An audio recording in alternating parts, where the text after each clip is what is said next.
Hello दोस्तों, welcome back to my channel Aarti natural.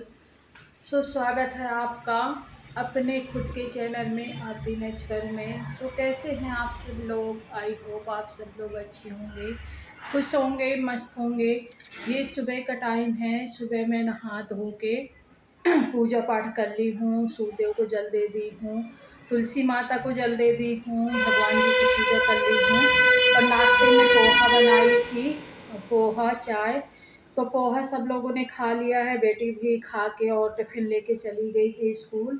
और चाय नाश्ता के बर्तन अभी डले थे, मैंने तुरंत नहीं धुले क्योंकि कल मेरा फास्ट था सोमवार का। तो इस वजह से ना मैं फास्ट की वजह से मैं जल्दी वो नहीं कर पाती, क्योंकि जिस दिन फास्ट होता है ना उस दिन मेरा एक ऐसा रूटीन होता है, वैसे होता है कि चाय नाश्ता के बाद मैं पहले चाय नाश्ता के बर्तन धुल लेती हूँ, उसके बाद कोई काम करती हूँ। लेकिन जिस दिन फास्ट हुआ उस दिन पूरा दिन मेरा व्रत रहता है, तो अगले दिन नहा के ही पानी पीना होता है। तो मैं पहले नहा के पूजा कर लेती हूँ चाय नाश्ता के बाद, उसके बाद फिर मैं चाय नाश्ते के बर्तन बाद में धुलती हूँ। तो अभी चाय नाश्ता के बर्तन पड़े हैं, खैर वो तो पड़े रहेंगे। और मैं आज आपको ना कुछ बनाना बताऊंगी। क्या बनाना बताऊंगी? कढ़ी, लेकिन कढ़ी बेसन की नहीं। बेसन की कढ़ी आपने बहुत बार खाई होगी और खाते ही रहते हैं, हमेशा सबके घर में बनती है। लेकिन आज मैं बेसन की नहीं बल्कि चने की दाल की कढ़ी बनाना बताऊंगी। और आज मैं वही बनाऊंगी क्योंकि बेसन मेरे पास ना ख़त्म हो गया था, 2-3 दिन हो गए थे, क्योंकि मेरे घर में चिल्ला वगैरह ज़्यादा ही बच्चे खाते हैं, तो बेसन बहुत जल्दी ख़त्म हो जाता है। तो अभी मुझे आज पिसवाने भेजना है। मैंने दिउल चने की दाल निकाल ली थी, निकालने के बाद झोले में डाल के रख दिया है। अभी दोपहर में जाके पिसवा के लाएंगे, क्योंकि सुबह सुबह तो चक्की नहीं खुलती हैं। दोपहर में जाके पिसवा के लाएंगे। तो चलिए मैंने दिउल निकाला बेसन के लिए, और फिर मेरे दिमाग में आया कि काफ़ी टाइम हो गए, मतलब कई बार बनाते थे, गांव में रहते थे तो बनाते थे, यहाँ भी आने के बाद बनाते थे। लेकिन बेसन हो तो बेसन की वजह से जल्दी से बेसन की कढ़ी बना लेना होता था। तो जैसे मैंने दिल निकाला चने की दाल, तो फिर मुझे लगा कि लाओ इसको भिगो देती हूँ, और भिगोने के बाद मैं इसकी कढ़ी आज बनाऊँगी। तो जिसको जिसको नहीं है इस चीज़ के बारे में पता, तो वो मेरा वीडियो देखिए और सब्सक्राइब करिएगा, लाइक करिएगा, शेयर करिएगा। तो चलिए मैं आपको दिखाती हूँ। तो दोस्तों, यहाँ पे मैंने ना चने की दाल भिगो के रख दी थी, और ये आप चाहें तो पूरी रात भिगो दीजिए, क्योंकि और अच्छे से फूल जाता है। मैं रात में भूल गई थी भिगोना, और सुबह क्योंकि मेरा फास्ट था सोमवार का, इसलिए मैं रात में सो गई थी जल्दी, और मैं भूल गई थी भिगोना। सुबह ना कढ़ी खाने का बहुत मन हो रहा था, क्योंकि व्रत के बाद लगता है ना थोड़ी उस तरह की चीज़ें खाओ, तो कढ़ी खाने का हो रहा था मन। और चूँकि बेसन भी ख़त्म हो चुका था, मैंने इनको निकाल के चने की दाल दी। मैंने कहा बेसन आप पिसवा देना, क्योंकि बेसन मेरा 2-4 दिन पहले ही ख़त्म हो गया था। मेरे घर में बेसन बहुत लगता है, तो यहाँ पे मैंने सुबह ही भिगो दी थी चने की दाल, और ये अच्छे से फूल चुकी थी। इसको मतलब दबाने से अच्छे से टूट रहा था। मैंने इसको मिक्सी में डाल के पीस लिया है, और पीसने के बाद मैंने कढ़ाई रख दी, और अब इसमें थोड़ा सा आधे बेटर में ना, जो आधा चने की दाल का पीठी है, इसमें आधे में मैं नमक मिलाऊंगी, आधा निकाल के रख दूंगी कढ़ी बनाने के लिए। तो आधे में नमक मिला के मैं पकौड़ी तोड़ लूँगी, और इसमें देखिए इतना मैं निकाल के रख दूंगी, और इतना जो बचा है इसमें मैं पकौड़ियाँ निकाल लूँगी। और सच में आप एक बार इसको भी बना के देखिएगा, सच में बहुत ही टेस्टी बनती है। मुझे लगता है कि बेसन वाली कढ़ी से ज़्यादा इसकी कढ़ी मुझे ज़्यादा अच्छी लगती है, क्योंकि इसमें ना सौंधापन सा आ जाता है। क्योंकि अब ये चने की दाल है, इसको फुला के फिर पीसो तो इसमें थोड़ी टेस्ट अलग हो जाता है।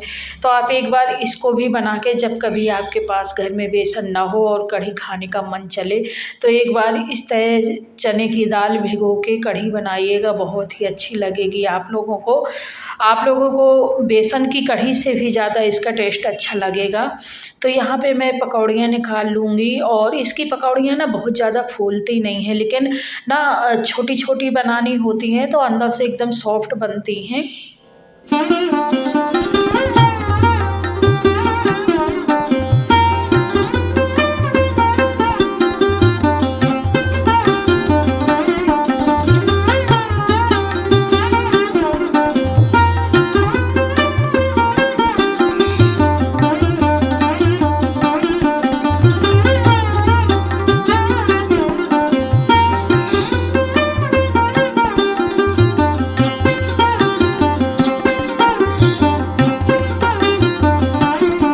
और आ गया था दूध, तो मैंने एक साइड में रख दिया है दूध पकने के लिए और एक साइड में बनाऊंगी कढ़ी। और ये देखिए कुछ पकौड़ियाँ निकल आई हैं और मैं दिखा रही हूँ कितनी सॉफ्ट है अंदर से।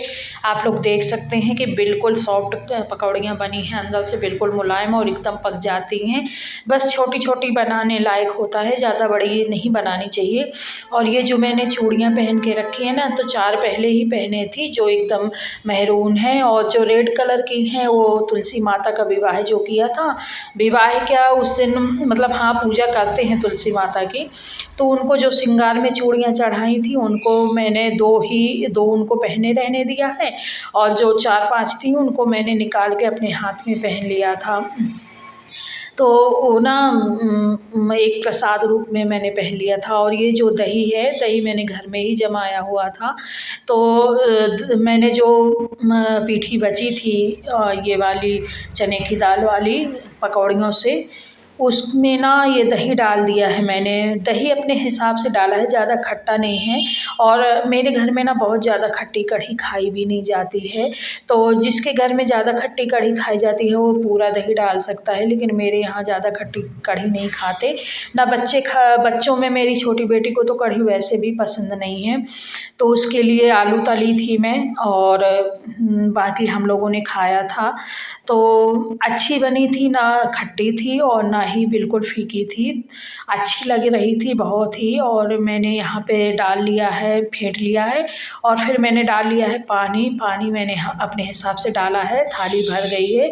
और पतला घोल इसका हमें तैयार करना ही होता है, जैसे कि हम लोग बेसन का करते हैं।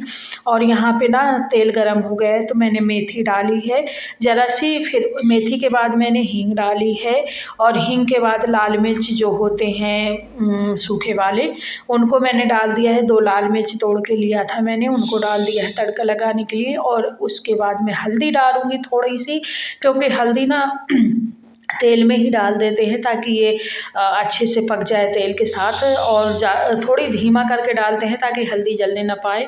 और तुरंत ही ये जो घोल तैयार किया है मैंने, इसको डाल दिया मैंने। और अब इसमें मैं और ज़्यादा पानी डालूँगी, क्योंकि जब इसका घोल ना बिल्कुल पतला कर देते हैं, और जब ये पकती है कम से कम 1 घंटा पकती है, पकते-पकते इसका घोल ना गाढ़ा हो जाता है। और जो इसका टेस्ट है ना एकदम, जब इसमें ना मलाई पड़ने लगे कढ़ी में, जब मलाई पड़ने लगे, अच्छे से पक जाए, तभी कढ़ी उतारना चाहिए, वरना वो कच्ची-कच्ची लगती रहती है और पेट में भी नुकसान करती है।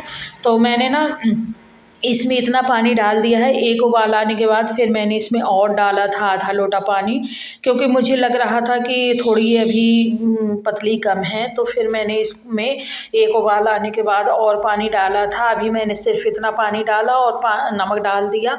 उसके बाद फिर जब इसमें एक उबाल आ चुका था, तब मैंने 1 गिलास तक पानी और इसमें डाला था। तो देखिए मैंने अभी तो इतना ही डाला है, और इसके हिसाब से मैंने नमक डाल दिया था।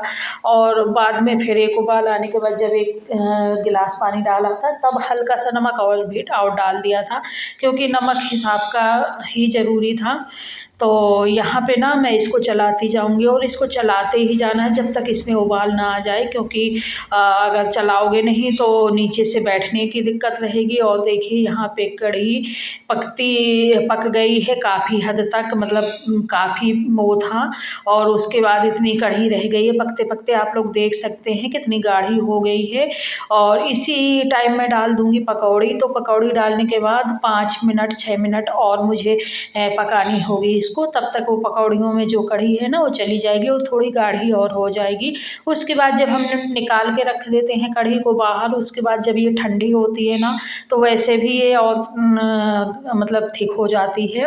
तो यहाँ पे मैंने पकौड़ियों को अच्छे से मुट्ठी में दबा के डाल दिया है। और हमेशा जब भी आप कढ़ी में पकौड़ी डालें या बेसन की डालें या चने की दाल की डालें, हमेशा मुट्ठी में दबा के डालें ताकि वो एकदम से जब जाती हैं ना गरम गरम कढ़ी में तो उसके अंदर पूरा रसा भर जाता है। दबा के डालो अगर, तो मैं तो हमेशा ऐसे ही डालती हूँ। और एक तरफ चावल चढ़ा दिया है मैंने और देखिए अभी कढ़ी दोबारा से पकने लगी है और पकौड़ियों के डालने के बाद कढ़ी पक चुकी है। कढ़ी देखिए बन के रेडी हो गई है। और इसमें मैं बाद में और थोड़ा सा तड़का लगाऊंगी और उसके बाद फिर ये जैसे ही ठंडी होगी ना तो और भी ज़्यादा गाढ़ी हो जाएगी। तो आप लोग देख सकते हैं कढ़ी बन के रेडी है और एकदम थिक हो जाती है ना जब ठंडा होता है सामान। तो वैसे भी दाल हो या कढ़ी हो, ठंडा होने के बाद वो थिक हो जाता है एकदम। तो यहाँ पे मैंने तड़का लगाने के लिए पैन रख लिया है, तड़का पैन। उसमें मैंने थोड़ा सा देसी घी डाला है और देसी घी ही डालना है।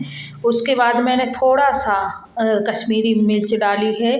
कश्मीरी लाल मिर्च इसलिए डाली है थोड़ा सा, पहले ही मैंने लहसुन धनिया मिर्चा कढ़ी में ना पहले ही मैंने तड़के में लाल मिर्च डाली थी, दो धनिया मिर्चा के बीच में मैंने डाली थी। धनिया मिर्चा लहसुन मिला के पीसा था उसको मैंने डाला था। तो उसमें काफ़ी मिर्च हो गई थी, इसलिए मैंने तड़के में थोड़ी सी ही मिर्च ली है, क्योंकि अगर ज़्यादा मिर्च लेते हैं ना तो फिर बहुत ज़्यादा तीखी हो जाती, क्योंकि पहले से ही 5-6 मिर्ची इस कढ़ी में रेड वाली पड़ी हैं। तो इसलिए मैंने ये कश्मीरी लाल मिर्च सिर्फ थोड़ा सा तड़का के लिए बस लिया है। बस खाना पीना हो चुका मेरा। खाना पीना होने के बाद मैंने मिट्ठू को भी खाना रख दिया, सबको खिला दिया। अब उसके बाद मैं गैस साफ़ कर दूं और गैस साफ़ करने के बाद बस फिर मेरा काम, क्योंकि हाथों हाथ अगर काम होता जाए ना खाना बनाने के बाद हाथों हाथ मैंने खाना बनाया खाया और सबको खिलाया, उसके बाद हाथों हाथ गैस साफ़ कर दिया। गैस साफ़ करके प्लेटफार्म साफ़ किया और उसके बाद मैं सारे बर्तन एक एक करके धुल लूँगी, क्योंकि साथ ही साथ अगर ये काम होता जाता है ना तो हमारा किचन भी साफ़ रहता है और हमें दिक्कत भी नहीं होती एक साथ बर्तन के। कुछ बर्तन थे जो मैंने कढ़ी वगैरह की कढ़ाई अढ़ाई थी वो मैं पहले ही धुल ली थी, खाना खाने के पहले ही धुल लिया था मैंने। कढ़ाई हो गई, झंझिया हो गया और जो भी कुछ बर्तन थे 2-4 उनको मैंने पहले ही खाना खाने के धुल लिया था। अब खाना खाने के बाद आके किचन साफ़ की हूँ, गैस वगैरह, उसके बाद जो बर्तन पड़े थे उनको भी हाथों हाथ धुल ली, क्योंकि अगर खाना खाने के बाद आप लेट जाओ या किसी और काम में लग जाओ और बर्तन डले रह गए ना तो सारे वो पूरा दिन डले रहते हैं, शाम को ही मतलब लगता है कि अब शाम को ही धुलना होता है। फिर गंदा भी किचन दिखता है और फिर कोई आ जाता है तो अच्छा भी नहीं लगता। तो मैं तो हमेशा ऐसा होता है कि हाथों हाथ बर्तन धुल लेती हूँ। अगर कभी कोई दिक्कत है, प्रॉब्लम है, नहीं कर पाई तो मुझे खुद अजीब लगता है, फिर पूरा किचन गंदा दिखता है और पूरे बर्तन वो भिनकते रहते हैं। तो पता नहीं कैसे लोग बर्तन वाली लगवा लेते हैं और फिर वो लोग आती हैं कितनी टाइम आती हैं तब तक बर्तन कैसे गंदे डले रहते हैं, मुझे खुद नहीं समझ में आता। कि मुझे तो बिल्कुल भी पसंद नहीं आता बर्तन साथ ही साथ धुलते जाएं। अगर बर्तन रखे हुए हैं उनमें मक्खियाँ भिनकी तो बहुत ही बुरा लगता है। साथ में मैं सिंक भी साफ़ कर देती हूँ हाथों हाथ बर्तन धुलने के बाद, और जो भी किचन का टॉवल होता है गैस वैस पोंछने वाला उसको भी साथ ही साथ धुल देती हूँ। और बस इस तरह मेरा पूरा काम कंप्लीट हो गया दोपहर का। और आप लोगों को मेरा ब्लॉग अच्छा लगे तो लाइक शेयर करिएगा। फिर मिलती हूँ, बाय, जय माता दी।